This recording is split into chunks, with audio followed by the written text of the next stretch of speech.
Hello everyone, welcome back to my channel Teesta fashion and blog. কেমন আছো সবাই? আশা করছি সবাই খুব ভালো আছো। তো আমিও ভালো আছি। চলে এসেছি আজকে আরও একটা নতুন হেয়ারস্টাইল ভিডিও নিয়ে।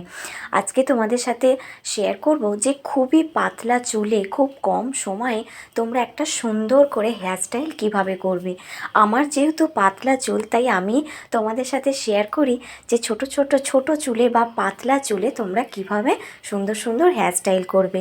তো আজকের হেয়ারস্টাইলটা কিভাবে করেছি চলো ভিডিওতে দেখে নেওয়া যাক। সবাই মিলে ভিডিওটাতে লাইক কমেন্ট শেয়ার করে দিও, চ্যানেলটা সাবস্ক্রাইব করে নিয়ে পাশে থেকো। তো চলো ভিডিওটা শুরু করা যাক।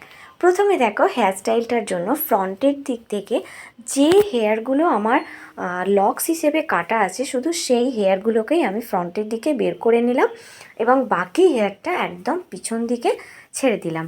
দিয়ে আমি মিডিলের কিছু আপার পোর্শানের হেয়ার আমি কাউন এরিয়া পর্যন্ত ধরে নেব। কাউন এরিয়া পর্যন্ত ধরে নিয়ে হালকা করে একটু ব্যাক কমিং করব। দেন ওই হেয়ারগুলোকে আমি ববি পিনের সাহায্যে সিকিউর করে নেব। হ্যাঁ, প্রচণ্ড আমার চুলটা কিন্তু পাতলা হয়ে গেছে এবং যে ধরনের ভয়ানক আমার হেয়ার ফল হয়েছিল, সেই হেয়ার ফলটাকে আমি কন্ট্রোল করেছিলাম শুধুমাত্র কিছু হোম রেমেডি দিয়ে। তো যদি তোমরা জানতে চাও যে সেই হোম রেমেডিগুলো কী ছিল, অবশ্যই আমাকে কমেন্ট করে জানাও। সেগুলো আমি একটা অন্য ভিডিওতে তোমাদের সাথে শেয়ার করব। তো এখানে দেখতেই পাচ্ছ আমার আপার পোর্শানের যে হেয়ারগুলো, সেগুলোকে আমি কিভাবে ব্যাক কমিং করে নিয়ে সিকিউর করে নিলাম। এইভাবে ফ্রন্টের দিকটাকে ম্যানেজ করলে কিন্তু আমাদের হেয়ারস্টাইলটা করতে ভীষণ ইজি হয়ে যায়। তো দেখো, এইভাবে আমি দুটো ববি পিন নিচ্ছি। যেহেতু আমার হেয়ারটা প্রচণ্ড পরিমাণে পাতলা, তাই দুটো ববি পিনেই হয়ে যাচ্ছে। যদি আমার থেকে তোমাদের হেয়ারটা আরও একটু বেশি থাকে, তো সেক্ষেত্রে এখানে 2 থেকে 4টে ববি পিন লাগতে পারে। এবং পাফটাকে একটু সামনের দিকে পুল করে দেব, যাতে আমার পাফটা ফেটে না যায়, যেন পাফটা বসা বসা না লাগে। একটু সামান্য ফ্রন্টের দিকটা আমাদের ফুলিয়ে নিতে হবে। এরপর বাকি যে হেয়ারটা ছিল সেটাকে রাবার ব্যান্ড দিয়ে একটা পনি বানিয়ে নিলাম। এবার আমি কি করলাম, পনির যে পুরো হেয়ারটা সেটা উপর দিকে একটা আঙুলের মধ্যে আমি এইভাবে টুইস্ট করে নিলাম। টুইস্ট করে নিতেই কিন্তু দেখতেই পাচ্ছ হেয়ারটা কিছুটা আমার বান আকারের কিন্তু হয়ে গেছে এবং এক্সট্রা যে হেয়ার আছে সেগুলো নিচের দিকে পড়ে আছে। এবার যে আঙুলের মধ্যে যে হেয়ারটা আমি টুইস্ট করেছি, সেই হেয়ারটা যেটা বান আকারে আছে সেটা একটু আমি আঙুলে করে পুল করে দিচ্ছি, যাতে বানটা আমার একটু ফোলা ফোলা লাগে। এবার এই হেয়ারটাকে আমি ভালো করে ববি পিন দিয়ে সিকিউর করছি। এখানে যেহেতু পুরো হেয়ারটা আমি একসাথে সিকিউর করছি, সেই জন্য একটু মোটা মোটা দেখে বড় বড় ববি পিন নেবে।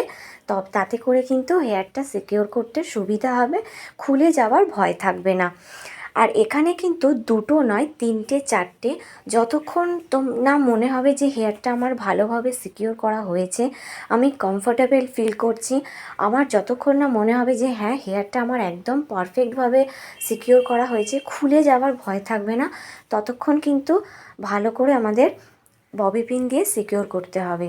কারণ এখানে এই স্টেপটা কিন্তু খুব ইম্পর্টেন্ট। এরপর দেখো, আমি ভালোভাবে ববি পিন দিয়ে সিকিউর করে নেবার পরে নিচের দিকে যে এক্সট্রা হেয়ারটা পড়েছিল, সেই হেয়ারটাকেও আমি কী করলাম, সেই হেয়ারটা আমার ডান দিকে ছিল, আমি টুইস্ট করে নিয়ে আমার বাঁ দিকে চলে এলাম এবং বাঁ দিকে আমার ফিঙ্গারের ভেতর একটু আমি পুল করে নিয়েছি, নিয়ে আমি ববি পিন দিয়ে সিকিউর করে নেব। এইভাবে করলে কি হবে, আমার পনিটেলের রাবার ব্যান্ডটাও ঢেকে যাবে, হেয়ারস্টাইলটার নিচের দিকটাও কিন্তু খুব সুন্দর একটা স্টাইল হয়ে যাবে। ব্যাস এইটুকু করলেই হেয়ারস্টাইলটা কমপ্লিট। এবার হেয়ারস্টাইলটাকে একটু ডেকোরেট করে নিচ্ছি। এখানে একটা ইয়েলো কালারের আমি আর্টিফিশিয়াল ফ্লাওয়ার নিয়েছি। তোমরা চাইলে অরিজিনাল ফ্লাওয়ারও ইউজ করতে পারো, কিন্তু আমার আর্টিফিশিয়াল ফ্লাওয়ারগুলো, গজরাগুলো ইউজ করতে কিন্তু ভীষণ ভালো লাগে।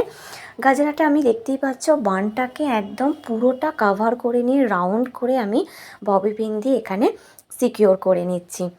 সিকিওর করা হয়ে গেলেই কিন্তু দেখো বানটা পুরো আমার রেডি হয়ে যাচ্ছে। ভীষণ পাতলা চুলে এবং খুবই কম সময়ে কোথাও কোনো অনুষ্ঠান বাড়ি যাওয়ার থাকলে তোমরা এইভাবে চটজলদি একটা হেয়ারস্টাইল রেডি করে নিতে পারো। আর এটা কিন্তু শাড়ির সাথে ভীষণ সুন্দর যাবে। তো আজকের হেয়ারস্টাইলটা তোমাদের কেমন লাগলো সবাই কমেন্ট করে জানিও। চ্যানেলটা সাবস্ক্রাইব করে নিয়ে আমার পাশে থেকেও ভিডিওটাতে সবাই একটু লাইক করে নিও। আর হ্যাঁ, সাবস্ক্রাইব বাটনের পাশে যে বেল বাটনটা আছে সেটাও ক্লিক করে নিও। টাটা।